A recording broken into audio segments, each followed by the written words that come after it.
Hi there. I'm Mia and Francisco at Cervantes Dog Training and Rehabilitation.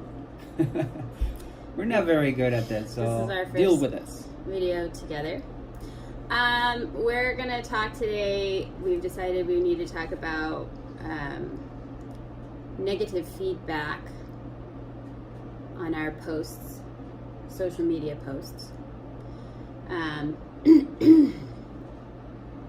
We were having a very lively conversation just a second ago, and we thought, man, wouldn't it be good if we had this available to Show everyone, to people.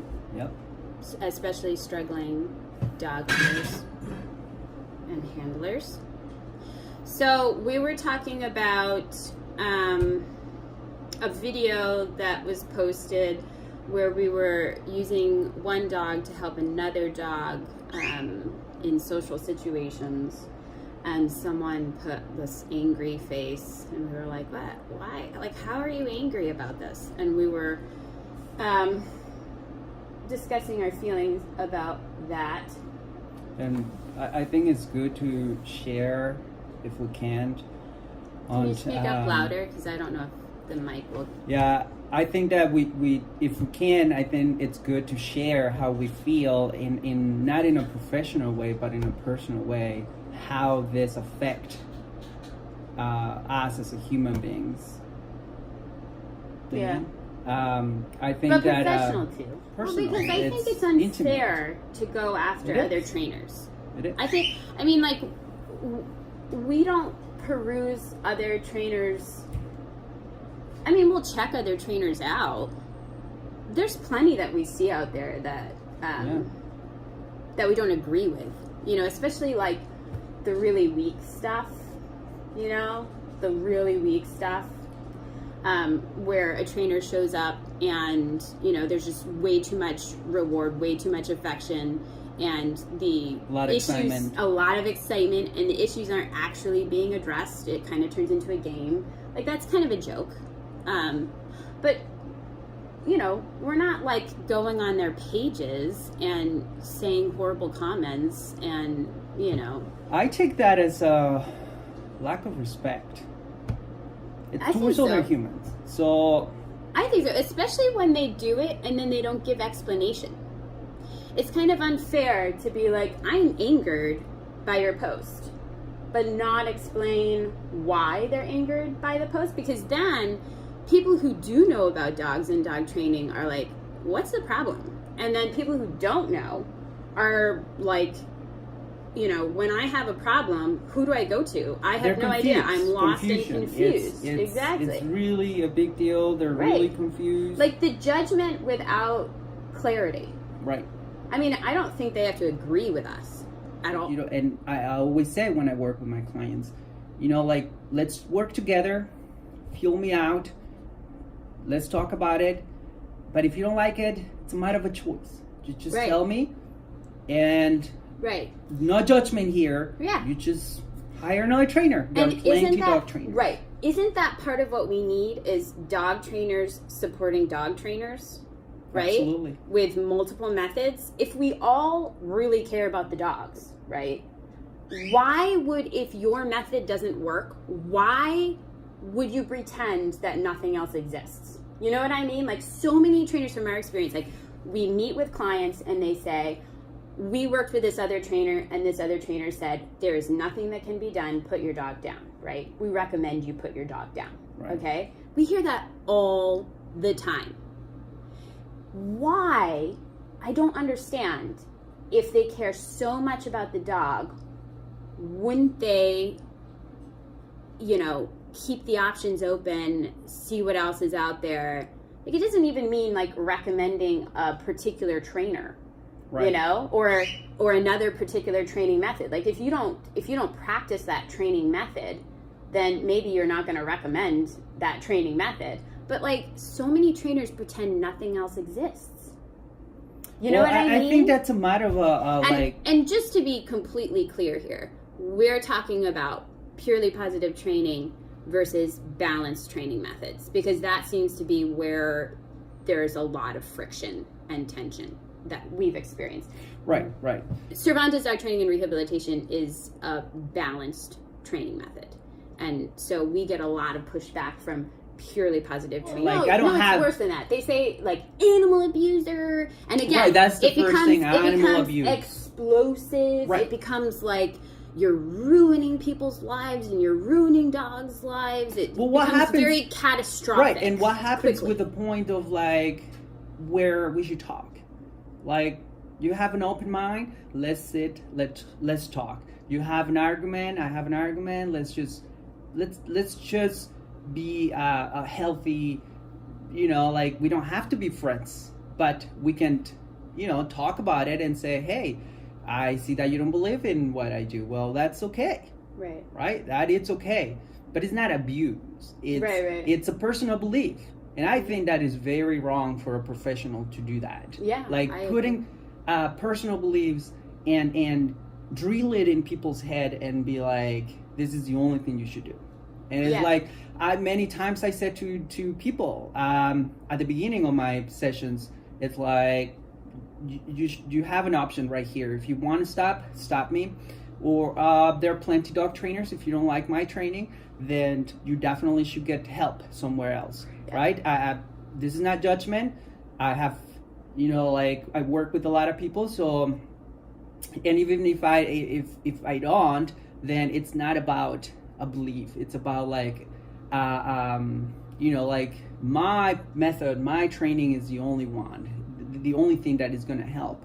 There are so many different styles, and you just need to try. But I'm never gonna put my negative beliefs in people, and so I call that respect. Don't you think? Like, I mean, you seen me work, and so I think it's great that people are trying all different styles, and then actually decide what they want. That is, and what works for them. Yeah, that works for them and for the dog. And what's gonna make a difference for the dog, right? Yeah. So I think it's a matter of a choice and respect. Right. And then so I think respect is really important for us. Well, and I think that as professionals, all trainers, no matter what technique they use, have a responsibility to show that respect for each other, especially in front of potential clients, because it trickles down. Like, we find on the street that, maybe there's a client that hasn't really been able to take their dog out because of intense reactivity on leash, and you've worked with them using, a prong collar or an e-collar, and it's been transformative for them and their dogs and the life that they share together. And yet people are stopping them on the street to harass them about the tools that they're using. And it's like, oh, of course people think it's okay to treat each other so poorly and be so judgmental because the trainers are doing it. And honestly, if it works for that dog and that dog's family, in a way that allows that dog to live in that home and, share a life with them, and it keeps that dog safe, then... Well, judgment is really bad. If you communicate with your dog the proper way, if you have the proper information, then what you're going to do is you're going to tell the dog, trust me enough, trust me 100% that everything is going to be fine. But what they need is actions. They don't need for you to feel sorry for them. They need actions. They need, that they need you to step in and say, this is how you should behave. This is how you should do things. It's going to be really good for you. But without talking, without giving too much affection, without giving treats, it's like once you get one of those dogs that they don't take food, so what do? And this dog will not take treats. So. But you still have to get the dog to different levels of being comfortable and trust and people. So having the right information, it's really setting the dog and yourself for success. Mental abuse. And that's how I call it. And you don't have to, it doesn't have to get personal. It's how I call it. It's a mental abuse because we don't have the proper information. Whether you do it consciously or unconsciously, I don't judge anyone. It seems to be excusable in our culture, and it really shouldn't be excused either. Whether we don't doing excuse it physical abuse, so why are we excusing that sort of mental confusion and the inability to communicate? And if you do it consciously or unconsciously, I don't come to you and say, well, you suck at it, or you feel sorry about that. You ruined I don't that dog. do that. I say, well, let's stop doing this, and let's just figure out a way where to go from here to do it as well. Well, and that's I like what you said about the tools, and I want to make sure that that's repeated because I'm like kind of separated in its own point. People say that the prong collar and the e-collar create fear. Well, if the prong collar and the e-collar create fear, why is it that it is effective and works and helps for a fearful dog? Well, that's you get this dog that's shaking and hiding in a corner and peeing on itself, and you use a prong collar and an e-collar in very specific ways for their training, and the dog gets better. That to me is... But more than anything, it gets better, but trusts you and respects you and is not fearful of you. Well, which I think, it's really interesting that you could be accused of abuse in a training method that emphasizes respect. Well, how can you be respectful of the dog and the dog be respectful of you, but then you're abusing it? To me, those two things don't go together. They don't. And that's why it doesn't work a lot of the time. But you don't even get the chance to argue that point. I don't. But if someone just tries and it's not working and it asks me for help, and then I have people doing that where they're like, well, they we get together and they're like, well, I don't think I like your style, but then again I say, go on and try something, get some help, I don't mind if you just hire the trainers, and sometimes they do. And then so what they end up deciding is to finally come and work with us. And we opened our arms, our doors for those that want to try without judgment. We don't judge people. I don't, if I work with someone and then I don't expect them to show off in front of me. I just go, I'm very respectful, and then I show them what they need to know. And then if I meet them outside, you don't have to feel the pressure to show me what you know. It's if it's good for you and if you like it, then that's good. That's but I'm very respectful. I don't judge people. So I judge people a little bit. I don't judge dog owners. I judge purely positive reinforcement trainers a bit. I do. But I do it because I feel defensive. I'm not a trainer. I don't train dogs. I work in the office. And but I get really tired of people saying horrible things about you. I'm also his wife, so that complicates it. It complicates it a little bit more. I really don't like it when people make horrible assumptions about you. I don't like that. And so I kind of need someone. I feel like I need a purely positive trainer to change my mind about what they do, because actions. Because there's this theory, and then they go on and on about this theory, but when it comes to the facts, I deserve for them to make it up to me, because I don't like the way that you've been treated, and I feel like I need to actions defend you, because it hurts. It hurts a bit. So I'm just being honest. Good. And I hear purely positive and I cringe. because I just feel like it's so easy for them to say horrible things about you and what you do and get away with it. And it really bothers me. And part of it, let me tell you something. I witness the good stuff all the time. And part of it And I is just because don't feel I'm like not you very get enough good. credit I'm for not that. very good at communicating. All right, that's a fact. So while it takes me a few seconds to just kind of like whoa and then say something, they're already like here because they're really good at it. So but that doesn't mean that it it's what they say it is. So it's and part of it is as well is that my wife right here, it's she tends to react fast, right? And if she doesn't like something, she's gonna let you know.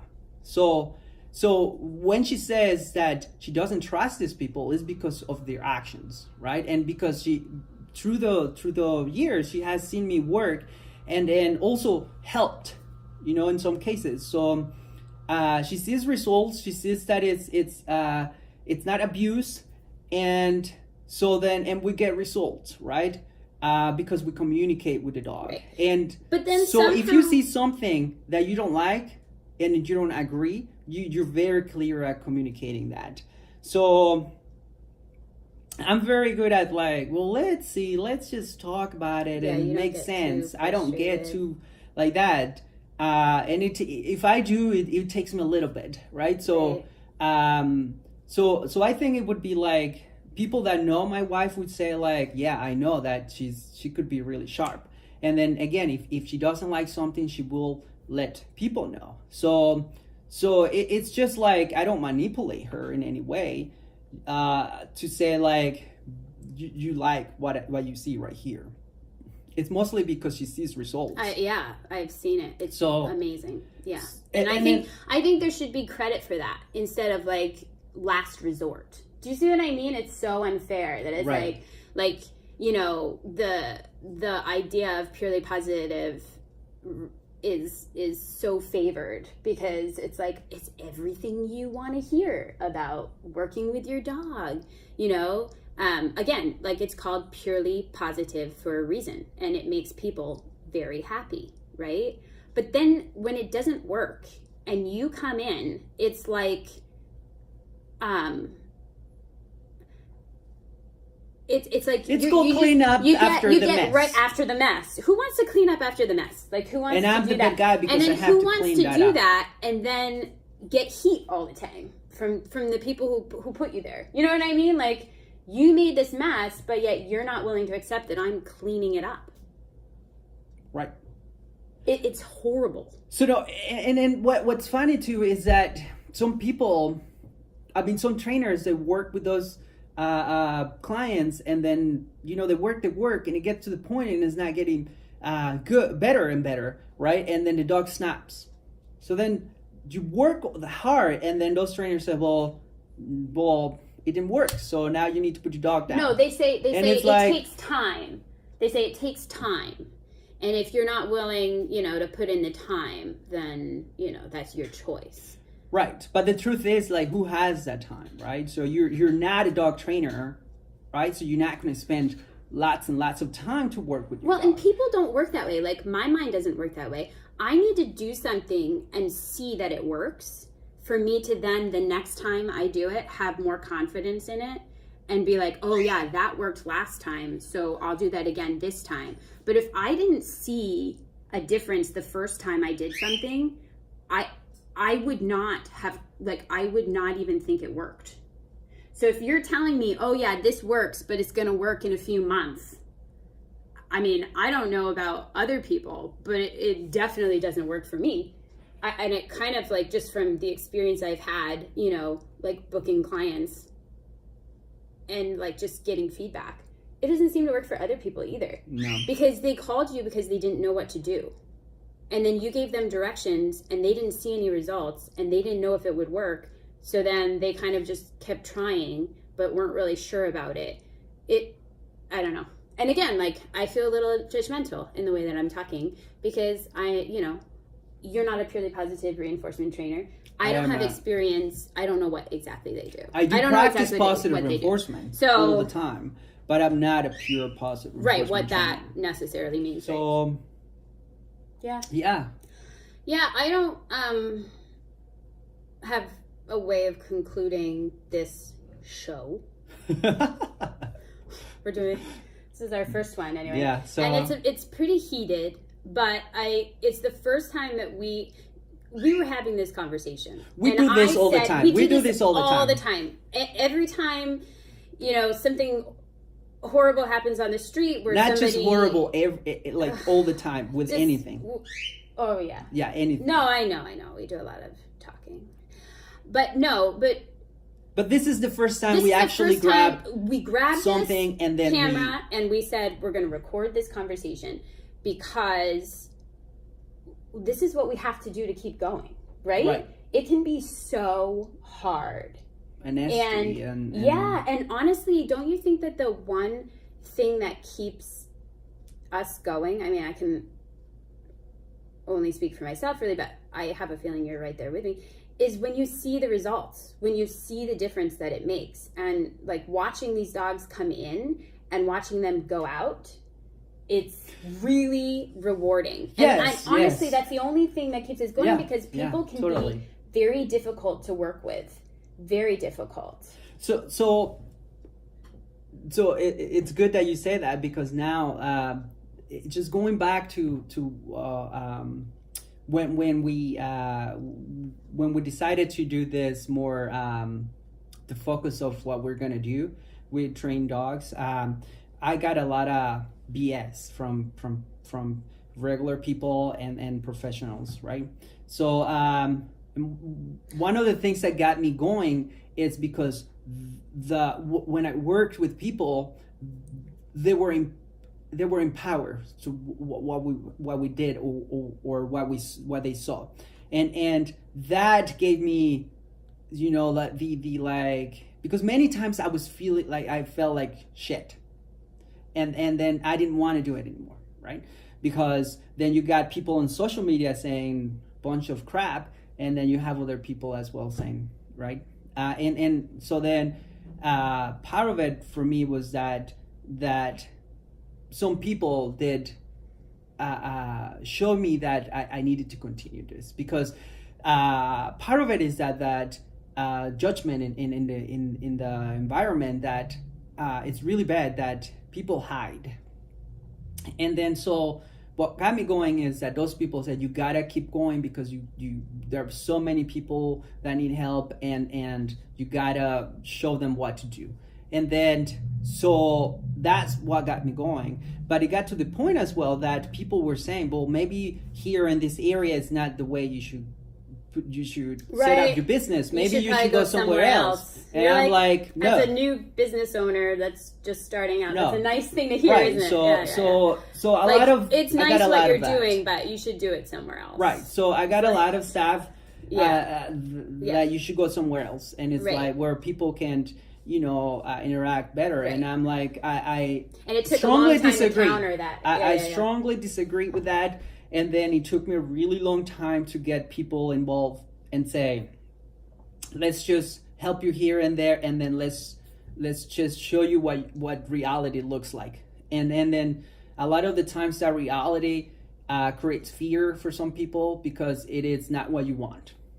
It's not someone we want an easy goal, an easy fix, and it's in reality, it is not true. So once I got the community going, I think that we're in a good position that what we do works, and people around here appreciate it because we have different, like I said, no judgment here, and so I work with just anyone, right? So if you need my help, then I'm there to help you, or we are there to help you. So judgment. And I don't have judgment in my head. I will forgive you if you already tried purely positive reinforcement and this is your last resort. That's okay.